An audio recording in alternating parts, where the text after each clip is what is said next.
大语文千万字，大家要和大家做伙来摆一字。拄则新闻讲到目簪啦，今仔日要甲大家小解这一字就是墨。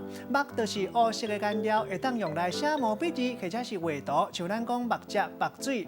用来磨墨制作黑墨水的家私，都有墨盘甲墨斗。较特别的就是古早讲粉笔，嘛有人讲是白墨。也毋过对当音听起来，敢若是咧讲一个人袂晓看人的墨色共款。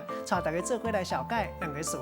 头一个墨水就是墨汁，倒伫咧钢笔或者是各种笔内底的色水。另外，嘛有学问的意思。人咧讲倒掉无墨水，代表讲一个人无学问。第二个词墨汁啦，嘛有人讲是花枝。咱用一句话来举例，甲这两个词夹做伙。譬如讲，囡仔拄开始画图，用墨水画墨汁啦，结果画出来煞无成，画出来这个形，那亲像是骨落机的立功顶。